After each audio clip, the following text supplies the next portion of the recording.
والسابقون الاولون من المهاجرين والانصار والذين اتبعوهم باحسان رضی اللہ عنہم ورضوا عنہ وأعد لهم جنات تجری تحتها الانہار خالدین فیہا ابدا ذلک الفوز العظیم. والسابقون اور سبقت کرنے والے، الاولون سب سے پہلے، من المہاجرین مہاجرین میں سے، والانصار اور انصار میں سے، والذین اور وہ لوگ کہ جو اتبعوہم ان کی پیروی کی احسان اچھائی کے ساتھ، رضی اللہ اللہ راضی ہوا، عنہم ان سب سے، ورضوا اور وہ راضی ہوئے، عنہ اس اللہ سے، وأعد اور تیار کیا اس نے، لہم ان کے لیے، جنات باغات، تجری بہتی ہیں، تحتہا اس کے نیچے سے، الانہار نہریں، خالدین ہمیشہ رہیں گے، فیہا اس میں، ابدا ہمیشہ ہمیشہ، ذالک یہ ہے، الفوز العظیم سب سے بڑی کامیابی.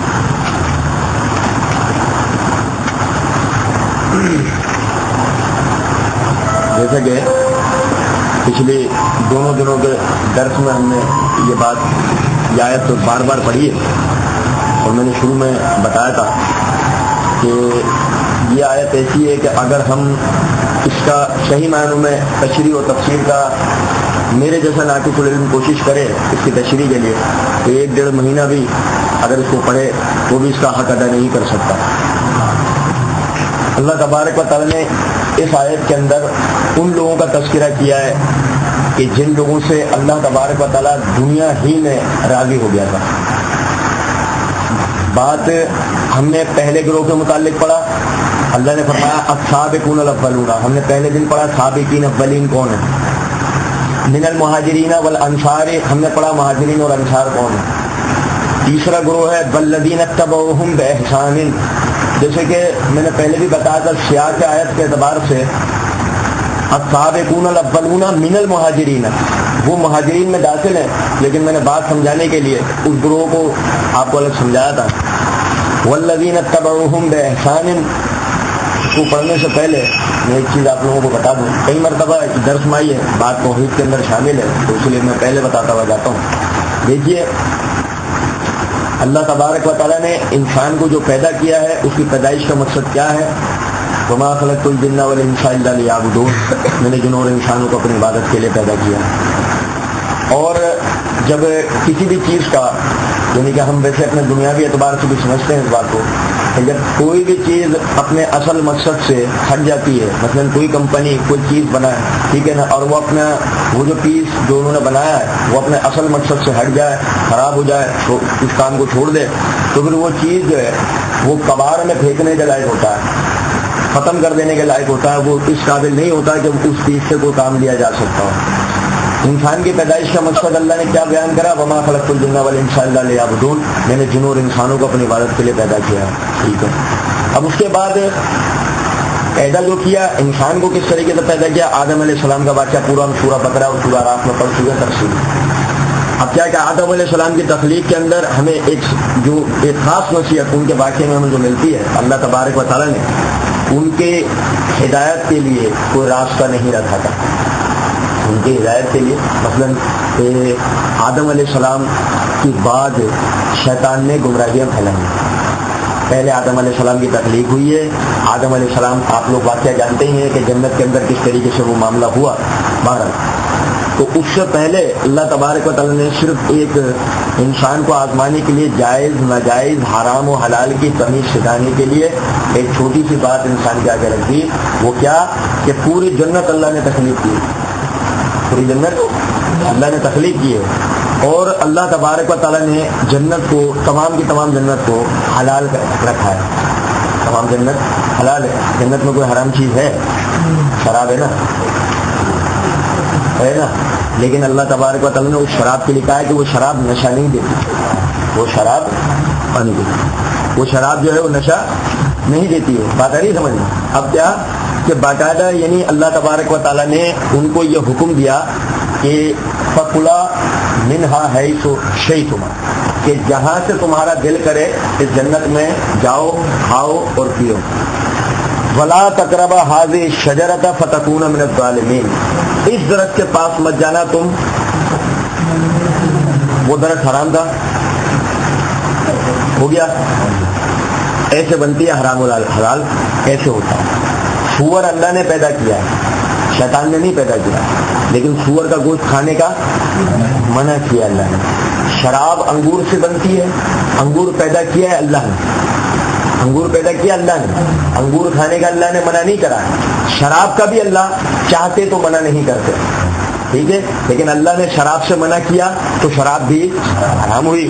خون جو ہے اللہ نے ہی پیدا کیا ہے, لیکن اللہ تبارک و تعالیٰ نے خون کے استعمال کا صرف اس وقت جب جان پہ بنا ہے اس وقت اس کے استعمال کو جائز رکھا, اس کے علاوہ حرام کرا دیا. یا اسی طریقے سے جتنی بھی باتیں ہیں, مختصر بتا رہا ہوں کہ جتنی بھی باتیں ہیں آپ سب کو قیاس کر سکتے ہیں.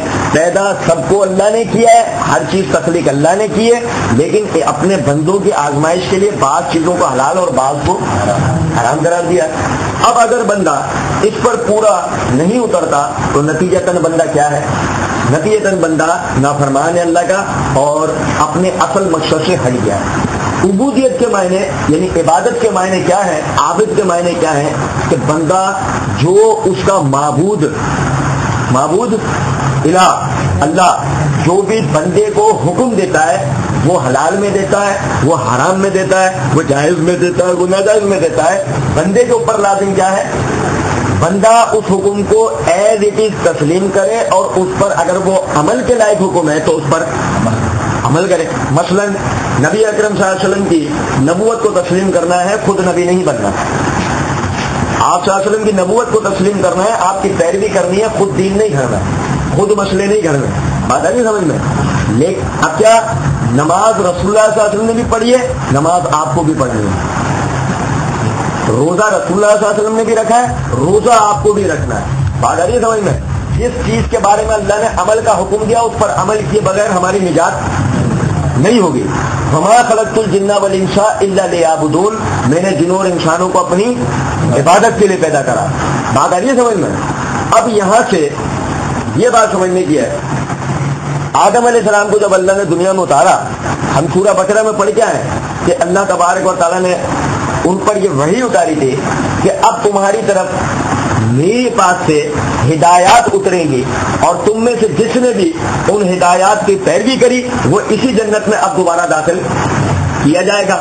اور جس شخص نے ان ہدایات پر جو میں دنیا میں تم پر اتاروں گا تمہاری اصلاح کے لیے, تمہارے اعمال کو مزین کرنے کے لیے, تم ایک اللہ کی عبادت اس کا شکر کیسے ادا کر سکتے ہو, اس لیے جو تم پر احکامات اور ہدایات اتریں گی اگر تم نے عمل کر لیا تو جنت میں, ورنہ جہنم میں داخل کیے جاؤ گے.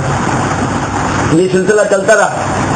انبیاء کرام علیہ الصلوۃ والسلام جو ہے اللہ کے نمائندوں کی حیثیت سے بندوں کے درمیان مخصوص ہوئے. اللہ نے اپنے احکامات ان لوگوں پر اتار کر ان ہستیوں سے دنیا کے اندر جہاں جہاں پر وہ نبی چوز کیے گئے, سلیکٹ کیے گئے, وہیں کے لوگوں میں پھر دعوت کا کام شروع ہوا. نتیجتاً ان میں سے جن لوگوں نے اپنے اپنے نبیوں کی صحیح طریقے سے اچھائی کے ساتھ پیروی کر لی تو وہ لوگ ہدایت یافتہ ہوئے اور نتیجے میں وہ ہوئے جنت کے حقدار. ٹھیک ہے, ان کی موت ہوئی اس اعتبار سے کہ وہ تھے مومن. اور اس وقت میں جس شخص نے بھی اپنے نبی کی نبوت کو جھٹلایا, اس کی تعلیمات کو چھوڑ دیا, نتیجتاً وہ کیا ہوئے, وہ مرے کفر کی موت اور وہ گئے جہنم میں. جناب اب اس کے بعد آئے نبی اکرم صلی اللہ علیہ وسلم کا زمانہ. نبی اکرم صلی اللہ علیہ وسلم آخری نبی ہیں, جیسے میں نے کل بھی بتایا تھا. زمانہ نبوت ہر نبی کا اس کے آگے آنے والے نبی پر ختم ہو جاتا ہے. ٹھیک ہے, مثلا آدم علیہ السلام کے بعد نوح علیہ السلام آئے, نوح علیہ السلام کے بعد صالح علیہ السلام آئے, ادریس علیہ السلام آئے. اس طرح نبوت کا سلسلہ چلتا رہا. ہر ایک نیا نبی اپنے سے پہلے نبی کی شریعت کو منسوخ کر دیا کرتا تھا اور اللہ کی تعلیمات جو ہے اس کی تجدید کر دیا کرتا تھا, رینیو کر دیا کرتا تھا. بات آ رہی ہے سمجھ میں؟ اب اس کے بعد نبی اکرم صلی اللہ علیہ وسلم کا زمانہ ختم ہوتا ہے. رسول اللہ صلی اللہ علیہ وسلم بنے آخری نبی اور قیامت تک آپ کا زمانہ ایک ہے, کیونکہ اب کوئی نبی نہیں آئے گا. اور پیروی کے لیے ذات کس کی ہے؟ نبی اکرم صلی اللہ علیہ وسلم کی ذات پیروی کے لائق ہے. نبی اکرم صلی اللہ علیہ وسلم کی پیروی اگر ترک کر دی قیامت تک، قیامت سے ایک لمحہ پہلے پیدا ہونے والے شخص نے بھی اگر رسول اللہ صلی اللہ علیہ وسلم کی دعوت اس پر پہنچ گئی، وہ اپنے ہوش و حواس میں تھا، رسول اللہ صلی اللہ علیہ وسلم کی دعوت کو سنا اور اس نے آپ صلی اللہ علیہ وسلم کی دعوت کو ٹھکرا دیا، نتیجتاً وہ شخص کہاں جائے گا؟ اب ہدایت موقوف کر دی گئی رسول اللہ صلی اللہ علیہ وسلم پہ. جو شخص جنت میں جانا چاہتا ہے وہ رسول اللہ صلی اللہ علیہ وسلم کی پیروی کا مکلف ہے. اچھا، یہاں تک جو میں نے باتیں کی ہیں وہ آپ لوگوں کے لیے نئی نہیں ہے، آپ سب جانتے ہیں. بتانے کا مقصد صرف ایک بات تھا جس کے لیے یہ ساری باتیں کی. آپ جب توریت پڑھیں یا انجیل پڑھیں، آج بھی بگڑی حالت میں توریت پڑھیں، انجیل پڑھیں، زبور پڑھیں، آپ حیران رہ جائیں کہ ان کتابوں میں بھی ایک بات آپ کو نہیں ملے گی. اب آپ آ جائیں قرآن کی طرف. اس لیے جب آپ قرآن پڑھیں گے تو قرآن میں بھی آپ کو یہ بات نہیں ملے گی کہ نبی صلی اللہ علیہ وسلم سے پہلے جو نبی تھے ان کے جو پیروکار تھے، مثلا جیسے موسیٰ علیہ السلام کی جو بات بڑی غور طلب، جو میں بتانا چاہ رہا ہوں یہ بات بڑی غور طلب ہے. موسیٰ علیہ السلام کے جو پیروکار تھے، قرآن کہیں بھی نہیں بولتا کہ عیسیٰ علیہ السلام سے پہلے تک، عیسیٰ علیہ السلام کے آنے سے پہلے تک کسی شخص پر اللہ نے یہ بات لاگو کی ہو کہ ان کی پیروی کرو. کن کی؟ موسیٰ علیہ السلام کے اصحاب کی، موسیٰ علیہ السلام کے صحابہ کی، جو صحیح معنوں میں موسیٰ علیہ السلام پر ایمان لائے تھے اور موسیٰ علیہ السلام پیروکار تھے. پھر آئے عیسیٰ علیہ السلام، ان کے حواریوں کا تذکرہ قرآن میں پورے نشان میں ہم پڑھ کے آ چکے ہیں. باوجود اس کے کہیں بھی قرآن میں یہ بات نہیں لکھی، نہ توریت میں نہ انجیل میں کہیں ہے کہ کسی شخص کو بھی بعد میں اللہ تبارک و تعالیٰ نے اس وقت تک جب تک اب ایک نیا نبی نہیں آنا ان لوگوں کی پیروی کا حکم دیا ہو. کون لوگ؟ عیسیٰ علیہ السلام کے حواری یعنی صحابی، قرآن میں ان کو حواری کہا ہے. اچھا جناب علی، اب اس کے بعد نبی اکرم صلی اللہ علیہ وسلم آیا. نبی اکرم صلی اللہ علیہ وسلم کے اصحاب کی باری آتی ہے. کن کی باری آتی ہے؟ اصحاب رسول صلی اللہ علیہ وسلم کی باری. یہ آیت جو ہم پڑھ رہے ہیں اس میں اللہ تبارک و تعالیٰ نے ایک خاص قوم کا سب سے پہلے تذکرہ کیا. اللہ نے فرمایا السابقون الاولون من المہاجرین والانصار، سبقت کرنے والے وہ جو سب سے پہلے اسلام لے کر آئے وہ مہاجرین میں سے تھے، وہ انصار میں سے تھے. اللہ نے فرمایا والذین اتبعوہم بإحسان والذین اتبعوہم بإحسان، اور بعد میں آنے والا ہر شخص کہ جس نے ان کی پیروی، ان کی صحابہ کرام کی، والذین اتبعوہم، ان کی پیروی، بعد میں آنے والا ہر شخص ان کی پیروی جو کرے گا بے احسان، نیکی کے ساتھ، اچھائی کے ساتھ، حسن سلوک کے ساتھ، صحیح معنوں میں رضی اللہ عنہم ورضوان، رضی اللہ عنہم ورضوان. بس یہی میں سمجھانا چاہ رہا تھا کہ دیکھیے یہ پہلے سمجھ لیجئے بات، اللہ ان سے راضی ہو گیا اور یہ اللہ سے راضی، یعنی رسول اللہ صلی اللہ علیہ وسلم کے جو صحابہ ہیں وہ معیار ایمان ہے. تو ان کی اگر پیروی کرتے ہیں تو ان کی پیروی بالکل اس طریقے سے ہے، بالکل اس طریقے سے ہے کہ جیسے محمد صلی اللہ علیہ وسلم کی پیروی کرنا. بات آ رہی ہے سمجھ میں؟ قرآن نے کہا ہے نا. تو اب کیا ہے کہ جیسے یہ جو رضامندی والا قاعدہ ہے نا، اس سے ہے بات اصل میں سمجھنے کی. مثلا نبی اکرم صلی اللہ علیہ وسلم کی جب باری آ جائے تو ان کی پیدائش سے پہلے راضی ہے. صحیح ہے نا؟ نبی اکرم صلی اللہ علیہ وسلم کی پیدائش سے پہلے اللہ ان سے راضی ہے نا. یہ کوئی مسئلہ ہے اس میں؟ ٹھیک ہے نا جناب. اب نبی صلی اللہ علیہ وسلم نبی بن گئے، نبوت کا حق بھی ادا کرا. 23 سال میں نبوت اللہ کی دی توفیق سے دنیا کے چپے چپے میں پہنچا دی، حق ادا کر دیا نا. اللہ کی رضامندی شامل حال ہے. نبی صلی اللہ علیہ وسلم کے اصحاب، اللہ نے ان کو ہر کسوٹی پہ پرکھ لیا. جب وہ ہر کسوٹی پہ پورے اتر کے دکھائے انہوں نے، تو اللہ نے ان کو ایک سرٹیفکیٹ عطا کیا. اس سرٹیفکیٹ کا معنی اگر ہم سمجھ لیں گے تو آپ کو بات سمجھ میں آئے گی کہ کیوں ہم ان کی پیروی کر سکتے ہیں. دیکھو رسول اللہ صلی اللہ علیہ وسلم کی تو گارنٹی ہے نا، تو ان کی گارنٹی سمجھنا کیا ہے کہ قرآن پاک میں جیسے میں نے بتایا ابھی تھوڑی دیر پہلے، شروع کی باتیں اگر میری یاد ہوگی تو مسئلہ سمجھ میں آئے گا کہ قرآن میں تھوڑی دیر پہلے ہم نے ابھی سمجھا کہ اللہ تبارک و تعالیٰ نے ہر چیز جو پیدا کی ہے وہ کیا ہے؟ وہ حلال ہے. اگر ان میں کوئی چیز ہمارے لیے حرام ہوتی ہے تو اس کی وجہ یہ ہے کہ اللہ تبارک و تعالیٰ اس کے ذریعے اپنے بندوں کا امتحان لیتا ہے. فرض کریں کہ اگر بندہ اس پر پورا اتر کے دکھا دے، بندہ اس پر پورا اتر کے دکھا دے اور موجود ہو نبی، موجود ہو اس زمانے میں نبی، بات سمجھو میں کہنا چاہ رہا ہوں، موجود ہو اس زمانے میں نبی، تو ممکن ہے کہ اس کے ذریعے اس بندے کو اپنے جنتی ہونے کا پتہ لگ جائے. پورا اتر کے دکھانا بھائی کمیونیکیشن کا راستہ بندے کے پاس اللہ کا کیا ہے؟ نبی ہے نا. اور اگر نبی موجود ہو تو اس شخص کے جنتی ہونے کی خبر اگر اللہ کو دنیا میں دینی ہے تو اس نبی کے ذریعے اللہ دے دے گا. اچھا جناب علی، اب کیا ہے اگر وہ شخص جنتی ہو گیا، حرام حلال اس کے لیے باقی بچے گا؟ جو شخص جنتی ہو گیا ہے، اللہ نے اس کو جنتی کر دیا ہے، اب اس کے لیے ثواب اور گناہ، حلال و حرام، جائز و ناجائز کوئی معنی رکھتا ہے؟ کیونکہ یہ سب اس پر اس حالت میں ہے، میں شروع میں ہی بتایا کہ اگر ہماری دی ہوئی ہدایات پر عمل کرو گے تو پھر اس جنت میں، اور اگر نہیں کر سکے تو صحیح ہے نا. اب کیا ہے کہ اللہ تبارک و تعالیٰ نے اگر اس شخص کے جنتی کا سرٹیفکیٹ دے دیا، گارنٹی دے دی کہ یہ شخص جنتی ہے، تو اس کے لیے عمل کوئی معنی رکھتا ہے؟ عمل، کیونکہ جنتی تو ہو گئی ہے نا وہ. مثلا جنت میں آپ نے رسول اللہ صلی اللہ علیہ وسلم کے احادیث کا اگر آپ نے مطالعہ کیا ہو جو جنت سے متعلق ہے، تو آپ نے جنت میں مسجد کے متعلق سنا ہے؟ آج روزے کے متعلق جنت میں سنا ہے؟ اس لیے نہیں ہے کہ آپ پر دنیا میں یہ سب چیزیں کہ نتیجتاً آپ جب اللہ کی عبادت میں پورے اتر کے دکھاؤ گے، ایک مکمل اللہ کے عابد بن کے دکھاؤ گے، تو نتیجتاً اللہ تمہیں جنت میں داخل کر دے گا. صحیح ہے نا.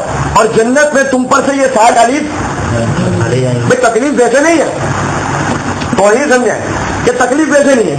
کیوں نہیں ہے؟ کہ اپنے الہ کا شکر ادا کرنا ہمارا حق ہے. ہمیں یہ تو نمک حرامی ہے نا، جو ہمارا خالق ہو، جو ہمارا مالک ہو، جو ہمارا رازق ہو، جو ہمیں یعنی کہ دیکھو یعنی انسانی اعتبار سے بات ہے کہ کوئی شخص اگر ہمیں کھانا کھلائے، کوئی شخص ہمیں کھانا کھلائے اور کھانا کھانے کے بعد دروازے سے باہر نکل کے ہم اسے ایسے فلائیں ڈم گئے بات نہیں تو کچھ سمجھ میں آئے گا. لوگ بولیں گے بھائی احسان فراموش ابھی اندر سے اس نے تجھے کھانا کھلا کے بھیجا، تو اسی گھر کی طرف منہ کر کے لائن سے دیتا. تو اصل بات یہی ہے کہ اللہ تبارک و تعالیٰ رازق ہے، ہمیں رزق دیتا ہے، باوجود اس کے بدترین فرمان ہے مجھ سے، بدترین نافرمان. مثلا کیسے کہ کمیونسٹ ہیں، وہ اللہ کو نہیں مانتے، ہدایات بھی ان تک نہیں پہنچتی. مثلا اللہ کو مانے تو رسول کو مانیں گے، رسول کو مانیں گے تو قرآن پڑھیں گے نا، قرآن پڑھیں گے تو ہدایات سامنے آئے گی نا. اب وہ نہیں مانتے، اللہ تبارک و تعالیٰ ان کو دیتا ہے. بھائی کمیونسٹ کھا رہی ہے، سب کچھ ہو رہا ہے ان کا، ان کی اولاد ہو رہی ہے. بات سمجھنا میری، ہم کیا ہے؟ ہم نے اللہ کو مانا، نتیجتاً اس نے کہا وَلَقَدْ أَرْسَلْنَا رَسُولًا إِلَّا لِيُطَاعَ بِإِذْنِ اللَّهِ. اور البتہ ہم نے ہر رسول اس لیے بھیجا ہے کہ ہمارے حکم سے اس کی پیروی کرو. اب رسول کی پیروی کرنا شروع ہے، حلال و حرام، جائز و ناجائز پتہ لگا، مانتے ہیں؟ کہاں مانتے ہیں؟ ہے نا ہم مسلمان ہیں، جائز ناجائز حرام و حلال پتہ انہیں. تو بتاؤ بدترین گناہگار کون ہوا؟ ہم ہوئے نا کہ ان کو پتا ہے کہ جائز ناجائز کیا ہے، حلال کیا ہے، حرام کیا ہے، ان کو پتا ہے. اللہ نے ان کے لیے کہا کہ تبین الرشد من الغی، ہم نے تمہارے لیے ہدایت کو گمراہی سے واضح کیا. رسول کے بھیجنے کا مقصد کیا تھا پتا ہے؟ پتا ہونے کے باوجود بھی اس پر حرام پہ عمل کرنا اور حلال کو چھوڑنا تو کیا ہے؟ بدترین گناہ کی کیفیت ہے نا. اچھا جناب علی، اب کیا ہے کہ وہ لوگ کہ جن کو اللہ تبارک و تعالیٰ نے اپنی رضامندی کا سرٹیفکیٹ دے دیا، ان کے لیے ابھی ہم نے یہ جانا کہ ان کے لیے ثواب اور گناہ کوئی معنی رکھتا ہے؟ نہیں رکھتا نا. اگر صحابہ اکرام رضوان اللہ علیہ مجمعین زنا کرتے صحیح تھا؟ بڑی سخت بات لگ رہی ہوگی آپ لوگوں کو، لیکن ذرا سمجھے گا جو میں کہنا چاہ رہا ہوں. مثلا میرے آپ زنا کریں، سمجھ میں آتا ہے کہ اس کا بیڑا گرک ہو گیا. اگر ہم نے زنا کرا، بھائی شرک کے بعد جو بدترین گناہ اللہ تبارک و تعالیٰ نے کہا وہ زنا کا ہے، صحیح ہے نا. اب کیا کہ ہم نے اگر زنا کرا، پتہ لگ گیا بیڑا گرک ہو گیا، اس کا کیا جہنم. اگر توبہ کی توفیق دے دی اللہ نے اور آئندہ اس نے گناہ نہیں کرا تو چلو پھر بھی چھٹکارا ہو جاتا. اور اگر اللہ نے اس کو توبہ کی توفیق نہیں دی اور یہ پھر بھی بدستور اس گناہ پہ قائم رہا تو یہ سمجھ آئے گا. اور اس پر سونے پہ سہاگا یہ کہ مزید زنا کرے.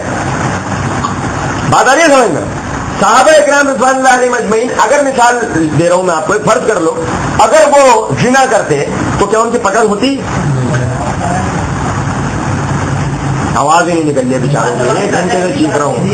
ہاں، شراب پیتے، قتل کر دیتے کسی کا بے گناہ، ماں باپ کی نافرمانی کرتے، نہیں ہوتے؟ کیوں نہیں ہوتی؟ اللہ ان سے راضی تھا. آئی بات سمجھ میں؟ اللہ ان سے راضی ہو گیا، وہ دنیا میں جنتی ہو گئے. بات آ رہی ہے یہاں تک سمجھ میں آ گئی؟ اچھا، اب آپ یہودیوں کی لکھی ہوئی تاریخ، جو مسلمانوں کی تاریخ پر یہودیوں نے لکھا ہے وہ اٹھا کر دیکھو. عیسائیوں نے جو مسلمانوں کی تاریخ پہ لکھا ہے وہ اٹھا کے دیکھو. یہودیوں اور عیسائی بھی آج تک اس بات سے عاجز ہے. رسول اللہ صلی اللہ علیہ وسلم کے صحبت یافتہ جو ہے ان میں نبی صلی اللہ علیہ وسلم کی صحبت میں آنے کے بعد جنت کا سرٹیفکیٹ بھی مل گیا. اس کے بعد کسی شخص سے کبیرہ گناہ تو بہت دور کی بات ہے، ایک صغیرہ گناہ خطا بھی اگر دکھے تو بڑی بات.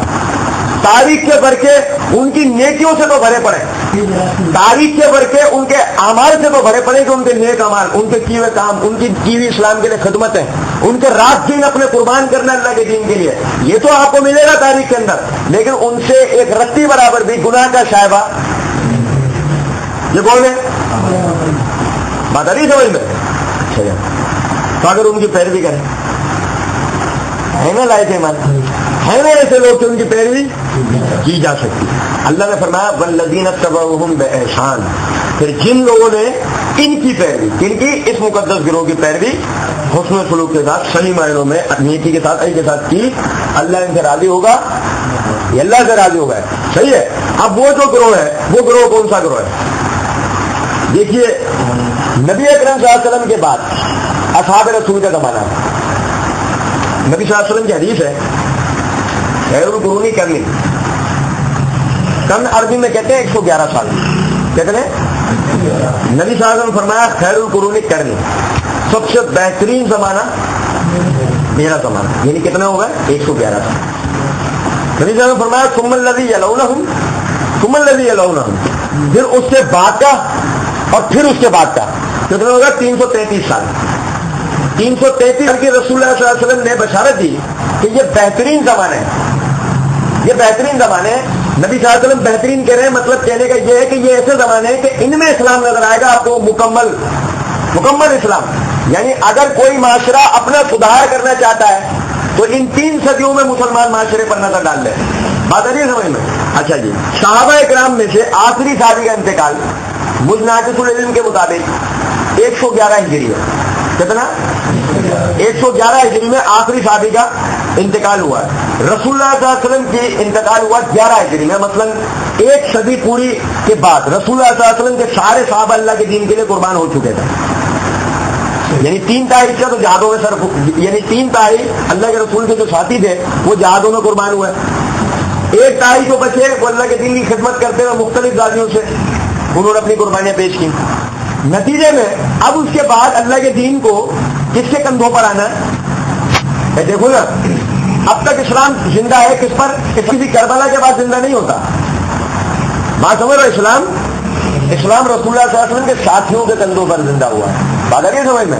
اب کیا کہ مطلب یعنی کہ ان کے کندھے اب تک اس اسلام کو اٹھائے ہوئے تھے، لیکن اب یہ کندھے وَلَا تَحْسَبَنَّ الَّذِينَ قُتِلُوا فِي سَبِيلِ اللَّهِ أَمْوَاتٌ بَلْ أَحْيَاءٌ عِندَ رَبِّهِمْ. کندھے اپنے رب کے پاس زندہ ہے. بات آ رہی سمجھ میں؟ کیا کہ اب ان کو کون اٹھائے گا؟ نبی اکرم صلی اللہ علیہ وسلم کے اصحاب نے یعنی وہ بہترین کارنامہ سر انجام دیا کہ جو اب سے پہلے کے جو لوگ تھے وہ اس سے قاصر رہے. مثلا سب سے پہلے خلافت کے زمانے میں انہوں نے، دیکھو اس سمجھنے کی بات، آپ صلی اللہ علیہ وسلم کیا سنے، سب سے پہلے کیا کرا؟ اپنے اسلامی حدود کو بڑھایا، اپنے اسلامی حدود کو بڑھایا. بات بڑی قیمتی ہے سمجھنے کی بات. ہماری حدود کتنی ہے؟ ہماری حدود اتنی ہے، ہم صرف یہ جانتے ہیں کہ 4 صوبوں پر محیط ملک یہ اسلامی قلعہ ہے. 4 صوبے، جن میں سے 2 صوبے پنجاب اور سرحد، اس کے برابر کا 1 صوبہ ہے انڈیا میں، اس کے برابر کا 1 صوبہ ہے انڈیا میں. اب جو میں بتانا چاہ رہا ہوں وہ یہ بتانا چاہ رہا ہوں کہ ہم ان 4 صوبوں میں رہتے ہیں اور سب ستارے کا ایڈ دیکھتے ہیں. یہ سمجھ میں آئے گا؟ بچے 2 ہی اچھے، سائل کی کمی کی بنیاد پر بچے 2 ہی اچھے. صحابہ اکرام رضوان اللہ علیہم اجمعین کس کے ٹریننگ تربیت یافتہ تھے؟ نبی اکرم صلی اللہ علیہ وسلم نے. نبی اکرم صلی اللہ علیہ وسلم نے ان کو سب سے پہلے جو چیز سکھائی تھی نا وہ یہ سکھائی تھی کہ کیونکہ یہ تو ہم جانتے ہیں ایک اصولی بات ہے, آپ بھی اتفاق کریں گے انشاءاللہ, یہ زمین کس کی ہے؟ اللہ ہے. اللہ نے فرمایا وَلَقَدْ مَكَّنَّاهُمْ فِي الْأَرْضِ وَجَعَلْنَا لَكُمْ فِيهَا مَعَائِشَ, اور البتہ ہم نے زمین کو تمہارے لیے مکان بنایا اور اس میں معاشرت کی چیزیں تمہارے استعمال کے لیے پیدا کی. ٹھیک ہے نا. اب سمجھنے کی بات ہے کہ اس زمین پر رہنے کا حق کس کا ہے؟ مسلمانوں کا. جو اللہ کو مانے ان کا حق ہے, یا ان کو جو اللہ کی نافرمانی کرے, یا ان کو جو اللہ کو گالیاں دیں؟ اللہ کو گالیاں دیتے نا لوگ, نہیں سمجھ والی بات بھائی. جو اللہ کا بیٹا تسلیم کرتا ہے وہ اللہ کو گالی دیتا ہے نا, نعوذ باللہ. تو اب کیا ان کے رہنے کا حق ہے یا ان کے رہنے کا حق ہے تو جو اللہ کے رات دن ایک کرتے ہیں عبادت میں, بازاری سے ایک آگے ماننا ہے بھائی ان کا حق ہے. اچھا, اب چونکہ وہ لوگ اللہ کے نافرمان ہیں تو دنیا کی جو وسائل ہیں ان کا استعمال غلط کرتے ہیں. ان کا استعمال بھائی دنیاوی جو وسائل ہیں, دنیاوی جو مصنوعات ہیں, مثلا پیٹرول ہے, فلاں ہے, جن کا ہے, جو بھی معدنیات پیدا ہوتی ہیں دنیا میں اللہ ہمارے لیے پیدا کرتا ہے, وہ اس کا استعمال ناجائز کرتا ہے. مثلا کیسے کرتے ہیں؟ وہ اس کا استعمال اپنی اقوام کے لیے محدود کر دیتے ہیں. نتیجہ پوری دنیا کے اندر مہنگائی بڑھتی ہے تیزی سے, پیسے پر کنٹرول کر لیتے ہیں. نتیجہ پوری دنیا کی جو منی پاور ان کے ہاتھ میں آتی ہے اور جس ملک کی بھی معاشرت کو چاہے وہ گرا سکتے ہیں. بات آ رہی ہے سمجھ میں؟ نتیجہ وہ اپنی قوم کو بڑھاتے ہیں اور دوسروں کو بھیڑ بکریوں کی طرح گرا دیتے ہیں. رسول اللہ صلی اللہ علیہ وسلم کے اصحاب کو آپ صلی اللہ علیہ وسلم نے تربیت کیا دی؟ تم کس کے ماننے والے ہو؟ ایک اللہ کے. لہٰذا اس دنیا پر حق کس کا ہے؟ تم سمیت ہر اس بندے کا کہ جو اللہ کو, ایک اللہ کو مانتا ہے. صحیح. اور اس دنیا کے وسائل کس کے لیے ہیں؟ اس دنیا کے وسائل وہ ایک اللہ کے ماننے والوں کے لیے. نتیجہ جب وہ وسائل ان کے ہاتھوں میں آ جاتے ہیں, وہ ماننے والے کس سے, وہ کس سے ڈرتے ہیں؟ تو وہ کبھی نافرمانی کر سکتے ہیں اللہ کی.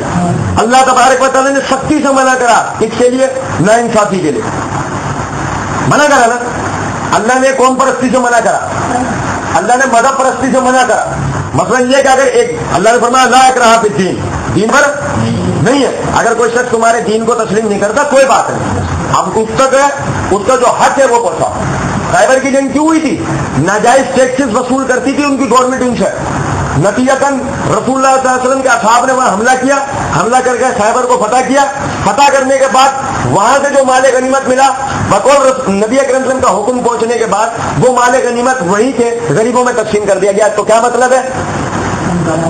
سب سے بڑا سب سے بڑے یعنی وسیلہ جو نا, یہ جو وسائل ہے نا, اس کا واحد ہوتا ہے وسیلہ. وسیلے کی جمع وسائل ہوتا ہے. ٹھیک ہے. سب سے بڑا وسیلہ خیبر یعنی خیبر سے مسلمانوں کو کیا حاصل ہوتا ہے؟ خود صحابہ کرام رضوان اللہ علیہم اجمعین کہتے ہیں جب ہم نے خیبر کے فتح کرے وہاں گودام کے گودام سونے کی اینٹوں سے بھرے ہوئے تھے. گودام کے گودام ان لوگوں نے وہاں کی جو گورنمنٹ نے غریبوں کا خون چوس کے یہ مال و دولت جمع کری تھی.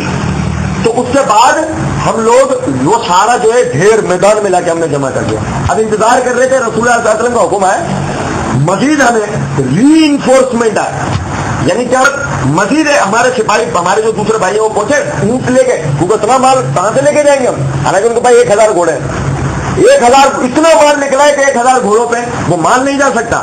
تو نتیجتاً اللہ کے رسول کو خط لکھا گیا کہ اللہ کے رسول میں مدد کی ضرورت ہے, مزید گھوڑے بھیجے ہیں تاکہ ان کو لے کے مدینہ پہنچے. تو نبی صلی اللہ علیہ وسلم کا وہاں سے خط آیا, کیا وہی کے غریبوں میں سب تقسیم ہے. اسلام وسائل یعنی اسلام مسلمان مجاہد وسائل پر قبضے نہیں کرتے بلکہ وسائل کا صحیح استعمال کرتے ہیں. بات آپ میری سمجھ لو. چھینتے ہیں کن کے ہاتھوں سے؟ جو اس کا ناجائز استعمال کرتے ہیں. بات آپ میری سمجھ رہے بھائی. کرپشن ایسی تو پھیلتی ہے, بدامنی ایسی تو پھیلتی ہے, فتنہ پھیلتا ہے, جنگیں اسی بنیاد پر تو ہوتی ہیں. جنگیں کیوں ہوتی ہیں؟ کسی ملک کی وسائل حاصل کرنے کے لیے. امریکہ کیوں آج جنگیں کر رہا ہے؟ بچہ جانتا ہے جو کرنٹ افیئرس پہ نظر رکھتا ہے, جس کو تھوڑا بہت بھی پالیٹکس کے متعلق پتا ہے, وہ بچہ جانتا ہے کہ آج امریکہ جو خاص چھیڑ کے جگہوں پہ حملے کر رہا ہے وہ اس لیے کر رہا ہے کہ وہاں کی معدنیات اس کے ہاتھوں میں آئے. کیونکہ امریکہ چاہے کتنا بھی پاورفل کیوں نہ ہو, معدنیات کے اعتبار سے دنیا کا غریب ترین ملک ہے. بات آ رہی ہے سمجھ میں؟ اب کیا کہ یہ جو رسول اللہ صلی اللہ علیہ وسلم کے اصحاب تھے, انہوں نے سب سے پہلے کیا کرا؟ سب سے پہلے آپ صلی اللہ علیہ وسلم کے فرمان کو نبھاتے ہوئے اپنی حدود بڑھائی. اس لیے کہ کل کو ہم میں سب ستارے والوں کے آگے سر نہ جھکا لے کے وسائل کی کمی ہے، بچے دو ہی اچھے۔ نبی صلی اللہ علیہ وسلم کی حدیث ہے، خوب بچے پیدا کرنے والی عورتوں سے نکاح کرو، کل قیامت کے دن میں اپنی امت کی کثرت کا فخر کروں گا۔ بات آ رہی ہے سمجھ میں؟ بہت بڑی بات ہے اگر ہم سمجھیں۔ بات ایسی نہیں ہے مذاق میں اس کان سے سن کو اس کان سے نکال دیا۔ مطلب یہ ہے کہ سب سے پہلے تو یہ سمجھنے کی بات ہے، کوئی قوم کتنی ہی طاقتور کیوں نہ ہو، جنگ کا اصول ہے اکثریت سے انفرادیت جیت نہیں سکتی۔ کتنے بم مارو گے، کتنی گولیاں برساؤ گے، انفرادیت اکثریت سے جیت نہیں سکتی، جنگ کا اصول ہے، ٹھیک ہے نا۔ نبی صلی اللہ علیہ وسلم نے فرمایا آؤ اپنی نسلوں کو بڑھاؤ۔ نبی اکرم صلی اللہ علیہ وسلم نے خاندان میں نکاح کرنے کا جو طریقہ کار تھا وہ ختم کیا، آپ نے نکاح باہر کیے، باقاعدہ ایک خاندان دوسرے خاندان سے منسلک کر کے نکاح، اس طریقے نتیجہ کیا ہوا، مسلمان معاشرہ پنپنا شروع ہوا۔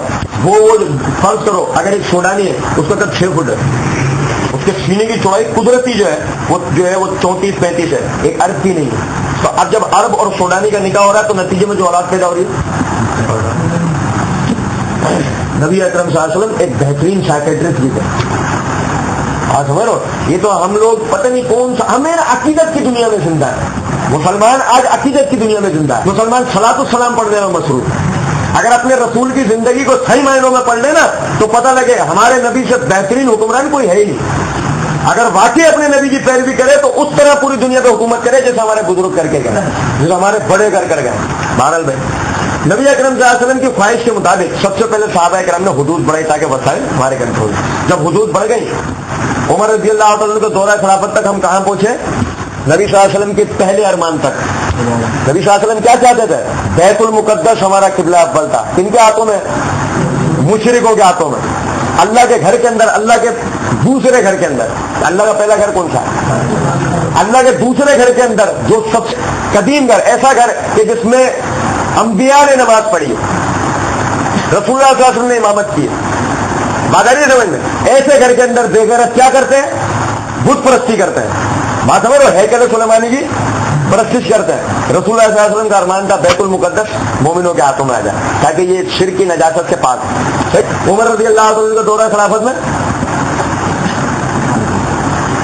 علامہ اقبال نے شعر کہا، دست و دست صحرا بھی نہ چھوڑے ہم، اب بحر ظلمات میں دوڑا دیے گھوڑے ہم نے۔ بحر ظلمات کیا ہے؟ بحر ظلمات کا مطلب ہوتا ہے گہرا سمندر، ظلمات جمع گہرے سمندر، سمندروں میں گھوڑے اتارے صحابہ کرام نے، کس کے لیے؟ بیت المقدس کے لیے، اپنے نبی کی آرزو پوری کرنے کے لیے صحابہ کرام نے گھوڑے سمندروں میں اتارے۔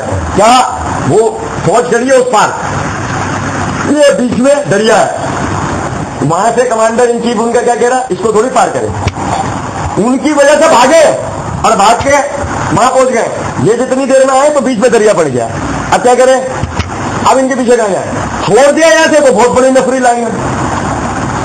ابھی اتنی دور پہنچ چکے کہ ری انفورسمنٹ اگر ہمیں پہنچے تو اس کے لیے چاہیے 2 مہینے، اور یہ تو اپنی بارڈر تک پہنچنے والے، تو ابھی نکل کے آئیں گے 1.5-2 لاکھ کے قریب، کہ ہم 12-14 ان کا کیا کریں گے؟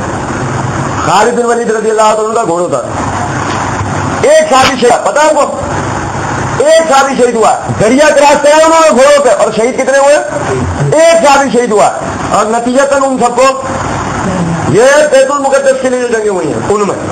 اب مطلب کیا؟ مطلب کہنے کا یہ ہے میرا کہ ان لوگوں نے باقاعدہ جب وسائل ان کے کنٹرول میں آ گئے، اب کرنے کا کیا دوسرا کیا ہے؟ دیکھو یہود بھی ان کے ہاتھوں میں، عیسائی بھی ان کے ہاتھوں میں، اب عیسائیوں کو بھی پالنا ہے تو ہمیں پالنا ہے، یہودیوں کو بھی پالنا ہے تو ہمیں پالنا ہے، ہندوؤں کو بھی پالنا ہے تو ہمیں پالنا ہے، بھائی ہندوؤں کو بھی محمد بن قاسم پوچھے نا، ہندوؤں کو بھی پالنا ہے تو ہمیں پالنا ہے، جو بھی دنیا کا مذہب ہے وہ کن کے ہاتھوں پڑ رہا ہے؟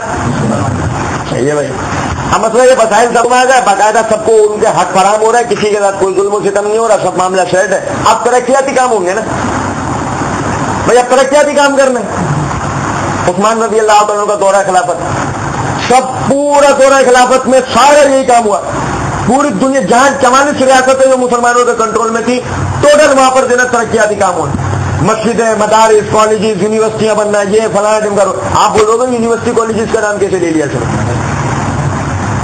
آپ نے عربی ایک لفظ سنا ہوگا، یہ وہ کہتے ہیں کہ وفاق المدارس، وفاق المدارس پتہ ہے کیا ہوتا ہے؟ یا آپ انگلش میں کہتے ہو یونیورسٹی، عربی میں کہتے ہیں وفاق المدارس، یعنی مدرسے کے اوپر بڑی، مدارس کے اوپر بڑی یونیورسٹی، بات سمجھو، بڑی جو نا مدرسہ. تو باقاعدہ اس طریقے سے انہوں نے تعمیرات کروائے وہاں پر. یعنی اب مسلمان قوم، یعنی جو مسلمان قوم سے مراد اب مسلمان قوم کون سی ہے ذرا دیکھنا. اب مسلمان قوم کے اندر بنی اسرائیلی بھی داخل ہے، عربی بھی داخل ہے، سودانی بھی داخل ہے، رومی بھی داخل ہے، فلاں بھی داخل ہے، فلاں بھی. مختلف ذہن لوگ. ٹریننگ کا طریقہ ایک بات ابھی سمجھ، ابھی اگر غور کریں تو بہت پوری کہانی سمجھ میں آ سکتی. مثلاً ایک شخص ہے سندھی، اس کی ذہنی سطح دوسری ہے. ایک شخص ہے پٹھان، اس کی ذہنی سطح دوسری ہے. ایک شخص ہے مہاجر، اس کی ذہنی سطح دوسری ہے. ایک ہے انگریز، اس کی ذہنی سطح دوسری ہے. تربیت سب کی ایک قرآن سے. تربیت کس کے ذریعے؟ تربیت سب کی. مختلف ذہن لوگ، مختلف تہذیبیں، مختلف سوچنے کے طریقے، مختلف خیالات، مختلف قسم کے علوم ان کے پاس، لیکن ان سب کو تربیت دینے کا راستہ ایک قرآن اور اس پر دیا ہوا نبی اکرم صلی اللہ علیہ وسلم کا فرمان. بات نہیں سمجھ میں؟ صحابہ کرام نے یہ جب تمام کام، یعنی ان تمام کاموں تک آگے سے آگے وہ لوگ بڑھ رہے ہیں. اور پیچھے کیا ہو رہا ہے؟ پیچھے یہ ہو رہا ہے کہ باقاعدہ یعنی تعلیمی مراکز میں ایسے لوگ تیار کیے جا رہے ہیں کہ آگے اسلام ان کے کندھوں پر کھڑا ہو جائے. آگے اسلام ان کے کندھوں پہ کھڑا ہو جائے. صحابہ کرام کی اولادیں، نمبر ایک صحابہ کرام کی اولادیں. پہلا ان کا رتبہ کیا ہے؟ وہ کس کی اولادیں ہیں؟ جن سے اللہ دنیا میں راضی ہوا تھا، جن سے اللہ دنیا میں راضی ہوا تھا. جن سے اللہ دنیا میں راضی ہوا ہو ان کی اولادیں کیسی ہوں گی؟ رسول اللہ صلی اللہ علیہ وسلم کے تربیت یافتہ لوگ تھے، وہ ان کی اولادوں کی تربیت کیسی ہوئی ہوگی؟ اچھا اب کیا ہے؟ نمبر دو، ان میں لازمی نہیں ہے کہ رسول اللہ یعنی کہ صحابہ کرام کی اولادیں ہی ہوں. ان میں بعض ایسے تھے کہ جو غلام تھے، اسلام قبول کر لیا. بعض ایسے تھے جو بعد کے یہودی یا عیسائی تھے، اسلام قبول کر لیا. ٹھیک ہے. اب نتیجتاً یہ صحابہ کرام کی شاگردی میں ہے، صحیح ہے. اور ان لوگوں نے باقاعدہ علم دین صحابہ کرام سے سیکھا، اس لیے تاکہ اب علم دین کو مکمل طور پر محفوظ کر لیا جائے. مثلا دیکھو اب تک جیسے میں نے بتایا پہلا کام کیا کرنا تھا؟ آپ نا کیا کرتے ہیں؟ قرآن کو محفوظ کرتے ہیں. رسول اعظم کے زمانے میں آپ قرآن کو محفوظ کرتے ہیں، آپ احادیث محفوظ کرنا شروع کرتے ہیں، آپ کی کتابیں مرتب کرنا شروع کرتے ہیں، آپ مدارس بنانا شروع کرتے ہیں، آپ مساجدیں بنانا شروع کرتے ہیں، آپ اپنے روڈ بنا رہے ہوتے ہیں، ڈبل اسٹوری بلڈنگ بنا رہے ہوتے ہیں، فلاں کر رہے ہوتے ہیں، ڈمکا کر رہے ہوتے ہیں. نتیجتاً رومی آتے سب ختم کر کے چلے آتے ہیں، سب کچھ کیا دھرا رہے آتا ہے، اپنے ہاتھوں سے قرآن ختم کر کے جاتے ہیں. وہ بات نہیں سمجھ میں؟ لیکن سب سے پہلے جو سب سے خطرناک دشمن تھا، سب سے پہلے اس کو زیر کیا؟ اسی لیے کہ تاکہ ہمارے دین کو کسی بھی اعتبار سے نقصان نہ پہنچایا جا سکے. اور اب تک قرآن جو ہے یہ نہیں کہ محفوظ نہیں ہو رہا ہے، اب تک حدیثیں ایسا نہیں ہے کہ محفوظ نہیں ہو رہی ہے. اس کے لیے گروپ پہلے سے موجود ہے. قرآن کو لکھنے کے لیے 8 لوگ بیٹھے ہوئے، صرف قرآن کو لکھنے کے لیے 8 لوگ بیٹھے ہوئے پہلے سے. ان میں بات تو ایسے ہے کہ رسول اللہ صلی اللہ علیہ وسلم ان کو باقاعدہ جنگوں تک میں جانے نہیں دیتے. صرف ان کا کام کیا ہے؟ قرآن نازل ہوگا وہ لکھیں گے. ان میں بعض لوگ ایسے ہیں جو احادیث لکھتے ہیں، ان کا کام اور کوئی نہیں ہے سوائے اس کے کہ وہ احادیث لکھیں.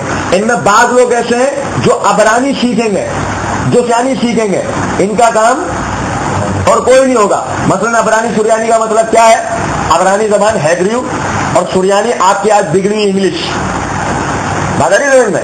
یعنی کیا کہ بعض عبرانی اور سریانی سیکھیں گے، ان کا اور کوئی کام نہیں ہے. بعض باقاعدہ کمیونیکیشن کا جو نا شعبہ سنبھالیں گے. کمیشن کا شعبہ کیا ہوگا؟ خطوط لکھ کے دیے جائیں گے ان کو. مختلف ملکوں کے اندر وہ خطوط مختلف، یعنی ان کے جو ملک ہے، ملکوں میں جو گورنمنٹس ہیں، ان گورنمنٹس کے جو بڑے عہدیداران ہیں ان تک یہ خط پہنچایا جائے اور ان تک اسلام کی دعوت پہنچے. کیوں؟ کیونکہ اگر وہ مسلمان ہو گئے تو ان کے پورے ملک. یہ سارے کام سمجھ میں آ رہا ہے؟ یہ سارے کام ہو رہے ہیں شہر سے، مدینے سے. یہ سارے کام کہاں سے ہو رہے ہیں؟ ایک شہر مدینے سے. دوسرا آ گیا 2 شہروں سے ہو رہا ہے. مکے 2 شہروں سے کنٹرول ہو رہی ہے 3 تائی دنیا. وجہ پتہ ہے کیا؟ وجہ کیا؟ 2 شہروں سے 3 تائی دنیا کیسے کنٹرول ہو رہی ہے؟ کیا اس وقت سیٹلائٹ تھی؟ آپ لوگ کے یہ ٹیکنالوجی کے، یہ مشینری کے محتاج تھے. اس کے بغیر کیا اس وقت ای میل کا کوئی طریقہ کار تھا؟ SMS وغیرہ، موبائل، کچھ بھی لیکن باوجود اتنی طاقتور کمیونیکیشن کیسے ہو رہی؟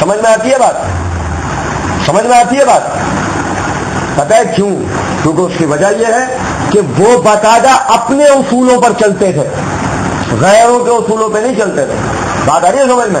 وہ جو گروہ صحابہ کرام نے تیار کرا, اب اس کا کام کیا ہے؟ اس کا کام یہی تینوں کام وہ اب آگے لے کے چلیں گے, کیونکہ جنگوں کے لیے کچھ بچے ہی نہیں. اگر کچھ تھوڑا بہت رہ گیا ہے, تھوڑے بہت علاقے رہ گئے تو ان میں سے کوئی چنا گروہ نکل کے چلے گئے مختلف علاقوں سے, بس. اب کام کیا چل رہا ہے؟ اب مکمل کام چل رہا ہے اسلام کی حفاظت کا. مکمل کام کس کا چل رہا ہے؟ اسلام کی حفاظت کا. اور اسلام کی حفاظت کے لیے ان لوگوں نے کیا کیا کام کرے اس پر انشاءاللہ اپن کل بات کر لیں گے, ٹھیک ہے؟ تو ایک صرف آخری میں آپ کو نصیحت اس میں بتاتا چلوں کہ دیکھیے وہ مقدس گروہ تابعین کا گروہ کہلاتا ہے. کل تو ہم یہ کہ جس پر بات کریں گے کہ ان میں جو ہے بعض لوگوں کی خدمات ہے, تو یہ کہ وہ جو گروہ ہے, جیسے کہ میں نے صحابہ کرام کے متعلق جب آپ لوگوں کو بتانا شروع کرا تھا شروع آیت میں, تو میں آپ کو 11 مثالیں نہیں دے پایا تھا, اس لیے کہ میں نے آپ کو یہی بات کہی تھی کہ صحابہ کرام حجۃ الوداع کے دن 1,24,000 نبی صلی اللہ علیہ وسلم کے سامنے کھڑے ہوئے عرفات کے میدان میں. کتنے؟ 1,24,000. اگر ہم 1,24,000 نہیں صرف 1,000 کی زندگی میں بات کرنے بیٹھ جائیں تو ہمیں 2-3 مہینے تو چاہیے ہوں گے. تو اسی لیے میں آپ کے سامنے چند مثالیں رکھ دی تھی, آپ لوگ خود ہی صحابہ کرام کے متعلق مطالعہ کر کے جان سکتے ہیں. اسی کے ساتھ ساتھ تابعین جو ہے, تابعین وہ یعنی تابعین کا گروہ وہ مقدس گروہ ہے کہ آپ کا جو آج اسلام جو یہ محفوظ ترین دادیوں سے آپ تک پہنچائے نا, یہ اس گروہ کی مہربانیاں ہیں آپ لوگوں کے اوپر. مثلاً دیکھو آج سعودی عرب آپ کے ہاتھ میں, مصر میں آپ کی حکومت ہے, گری پڑی حکومت ہے, بتا رہا ہوں آپ کی, یہ گری پڑی حکومت ہے ہماری. سعودی عرب میں جو آپ کی حکومت ہے, پاکستان میں جو آپ کی حکومت ہے, فلاں جگہ یا فلاں جگہ فلاں جگہ, اس وقت پوری دنیا کے اندر آپ کے 41-42 ملک ابھی بھی ہیں مسلمانوں کے, اور 1 ارب 40 کروڑ سے اوپر مسلمان پوری دنیا میں, ٹھیک ہے؟ اب کیا کہ لیکن وہ زاویہ اس قوم کے پاس تھا, وہ آپ کے پاس کام کرنے کے لیے نہیں تھا. کیا وہ سب سے پہلے وہ ڈگری حاصل کرتے تھے نا, اگر وہ سب سے پہلے PhD کرتے تھے تو قرآن پہ. بات آ رہی ہے سمجھ میں؟ یہی وجہ تھی کہ ان کو PhD کے لیے پھر سائنس وغیرہ یا اور دوسرے شعبہ جات کی ضرورت, ان کے ذہن کھلتے تھے, وہ دوسرے شعبہ جات پر آٹومیٹکلی کام کرتے تھے, کیونکہ ان کو اپنا دین ان مختلف راستوں سے لوگوں تک پہنچانا ہوتا تھا. کسی کو سائنس کے راستے سے, کسی کو میتھمیٹکس کے راستے سے, کسی کو کسی راستے سے, کسی کو کسی راستے سے. لیکن ہمارا مسئلہ یہ ہے, ہماری بیسک ہمارا اسلام نہیں ہوتا, ہماری بیسک ہوتا ہے MBA کی ڈگری, BBA کی ڈگری, BA MSc.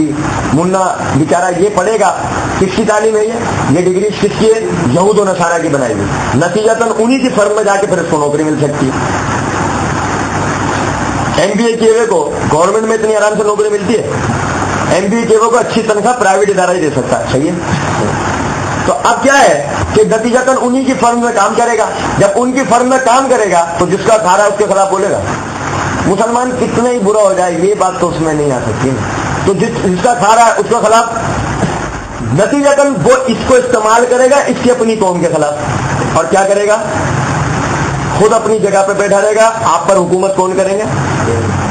اپنی جگہ پر بیٹھ کے. کہاں پر؟ کتنے یہودی پوری دنیا میں, کتنے یہودی ہیں؟ 20 لاکھ. کتنے یہودی ہیں؟ 20 لاکھ یہودی. کن پر حکومت کر رہے ہیں؟ کن پر حکومت کر رہے ہیں؟ پوری دنیا پہ حکومت کر رہا ہے. کہاں بیٹھ کے کر رہے ہیں؟ جاگیا چینج ہو گیا. تم کہاں بیٹھ کے کرتے تھے؟ ارے یہ بات سمجھ, ایک مکے میں بیٹھ کے, جبکہ آج جو یہود کے پاس ذرائع ہیں تم پر حکومت کرنے کے, وہ ذرائع نہیں تھے تمہارے پاس. یار تم 3 تائی دنیا پہ حکومت کرتے تھے, پتا نہیں سمجھ میں. لیکن آج ان لوگوں نے کیا کرا ہے؟ آج ان لوگوں نے یہ کرا ہے, تمہارے طریقہ کار سے تمہیں پکڑ لیا. تم ان کو قرآن پڑھاتے تھے, نتیجتاً وہ تمہارے کام آتے تھے. نہیں آ رہی بات بھائی, تم انہیں جب اسلام پیش کرتے تھے وہ مسلمان ہی آتے تھے, تم ان کو کیا کرتے تھے؟ تم نے قرآن پڑھاتے تھے, تم نے احادیث پڑھاتے, تم انہیں انسان بناتے تھے. نتیجتاً وہ تمہارے ساتھ مل کر اپنے لوگوں کے خلاف لڑتے تھے, نہیں لڑتے تھے. نہیں آ رہی بات سمجھ میں. اور آج کیا ہوتا ہے؟ آج یہ ہوتا ہے وہ آپ کو اپنی تعلیمات پڑھا رہے ہیں. میں یہ نہیں کہہ رہا ہوں کل سے آپ یونیورسٹیاں کالجز چھوڑ دو, میں یہ کہنا چاہ رہا ہوں کہ چونکہ آپ نے اپنی بیسک چھوڑ دی تو نتیجتاً کیا ہوا کہ وہ یعنی انہی کے یعنی طریقہ کار انہی کا آپ نے علوم پڑھ کے اب آپ استعمال ہو رہے ہو ان کے خلاف. جیسے میں آپ کو بتاؤں ہیومن رائٹس، ہیومن رائٹس. اب ہیومن رائٹس جس سوچوں نے بھی ہمارے پڑھی ہے وہ نتیجتاً کیا بولتا ہے پھر وہ جو ہے وہ کوئی بھی اگر کلپ آ جائے نیٹ پر یا موبائل پہ نہیں آنے بات سمجھ وہ چوچو دیکھ کے آ جائے گا ہماری جان تعداد بنے گا اور یہ دیکھو کیسا ظلم آدمی کا گردن کاٹ دی یار دیکھو یار یہ کوئی انسانیت ہے. اب چوچو سے کوئی یہ پوچھے یہ کلپ تو تیرے پاس آ گیا نا تو اتنی بڑبڑ کر رہا. اور جو اسرائیل میں کشمیر میں عراق میں افغانستان میں وہ جو مسلمانوں کے ساتھ کر رہے ہیں اس کے کلپ تیرے پاس پہنچتے ہیں تو چوٹو تو اپنے باپ کے لیے جس کا تو کھا رہا ہے تو اس کا بول رہا ہے میری وہ تمہاری اپنی آبادی کو ختم کرتے ہیں تمہیں اپنے بھائیوں کے لیے ذرا سی محبت نہیں ہوتی ان سے کتنی محبت ہے انسانیت کے خلاف. ابے تو ان میں انسانیت تو دکھا دے رہے. میری بات آپ سمجھو جو شخص عورت کا نچلا مقام چاٹتا ہو اس کو کسی اعتبار سے انسان کہا جا سکتا ہے. نبی صلی اللہ علیہ وسلم کی حدیث ہے بلوغ المرام الترمذی میں جو شخص میری امت سے تعلق رکھتا ہے اور اس نے اپنی بیوی سے ملاقات کی غیر فطری طریقے سے اس کا مجھ سے کوئی تعلق نہیں. غیر فطری طریقے سے کتنی شریفانہ الفاظ میں نبی صاحب نے پوری کہانی کہی ہے. بات آ رہی ہے سمجھ میں؟ اب کیا جو قوم آپ اس کو تہذیب پسند قوم کہتے ہو جو قوم عورت کے نچلے مقاموں کو چاٹتی ہو اب آپ اندازہ کرو اس قوم کی تہذیب یعنی اس قوم میں انسانیت دیکھ سکتے ہیں ہم. اور میرے بھائی یاد رکھو اپنے بھائیوں سے محبت کرو. آپ کا بھائی وہ چاہے کیسا بھی ہے اس پر لیبل کوئی سا بھی لگا ہوا ہے نہیں آ رہی بات سمجھ میں. مثلاً یہ یاد رکھنا جب عیسائی مارنے کے لیے آتا ہے نا یہودی یہ جتنے ٹروپس ہیں نا پوری دنیا میں لڑ رہے ہیں اس وقت مسلمانوں کے خلاف ان میں آپ ایک یہودی نہیں دکھا سکتے سب عیسائی یہودی ان کو آپ پر لائے ہیں. پتا نہیں عقل مندی والی بات یہود پوری دنیا کی مین چیز پر پہنچے مین پوسٹوں پر پہنچنے کے بعد استعمال کن کو کر رہے ہیں پتا نہیں تمہیں اور ہم بند کباب بیچ رہے ہیں. تو مطلب کیا ہے مطلب میرے کہنے کا یہ ہے کہ یہ یاد رکھیے کہ ہم لوگوں کو سب سے پہلا یہ فرض بنتا ہے سب سے پہلا ہمارا جو مسلمان ہے جب عیسائی مارنے آتا ہے نا تو یہ پوچھتا نہیں ہے تو سنی ہے کیا وہ مارنے سے مطلب رکھتا ہے. اسی طریقے سے آپ بھی یاد رکھیں عیسائی کے مد مقابل نہ آپ سنی ہیں نہ شیعہ ہیں نہ دیوبندی ہیں نہ بریلوی ہیں نہ اہل حدیث ہیں نہ فلانے ہیں نہ ڈمکے ہیں. یاد رکھیں آپ کا مسلمان بھائی ہے کوئی بھی ہے وہ ٹھیک ہے نا. اسی لیے یہ چیز پتہ کب بندے کے اندر پیدا ہو سکتی ہے جب اس کو اپنی ملت کا احساس اس کو اپنی قوم کا احساس ہو اس کو اپنے دین کو ترقی دینے کا احساس یہ جبھی پیدا ہو سکتی ہے جب وہ 3 زمانے پڑھ لے 3 زمانے پڑھ لے اس کو طریقہ بھی پتہ لگ جائے گا کہ میں کیسے اپنی ملت کو اپنے ملک کو اپنے مذہب کو اپنے یہ دین کو پوری دنیا پر لے جا سکتا ہوں. وہ 3 زمانے ہیں آپ صلی اللہ علیہ وسلم کا زمانہ سب سے پہلے آپ کے صحابہ کا زمانہ اور پھر تابعین کا زمانہ. یہ 3 زمانے اگر پڑھ لے نا وہ تو یہ سمجھ لو کہ اس کو پتہ لگ جائے کہ میں کن کن زاویوں سے اپنے دین کو بات آئی سمجھ میں. آج ہم نے پڑھا السابقون الاولون من المهاجرين والانصار والذين اتبعوهم باحسان رضي الله عنهم ورضوا عنه واعد لهم جنات تجري تحتها الانهار خالدين فيها ابدا ذلك الفوز العظيم. اور سب سے پہلے ایمان اور اسلام میں سبقت کرنے والے مہاجرین اور انصار میں سے اور جنہوں نے نیکی کے ساتھ ان کی پیروی کی اللہ ان سے راضی ہوا اور وہ اس سے راضی ہوئے اور اس نے ان کے لیے باغات تیار کیے ہیں جن کے نیچے نہریں بہتی ہیں وہ ان میں ہمیشہ ہمیشہ رہیں گے اور یہ بہت بڑی کامیابی ہے. وما علینا الا البلاغ.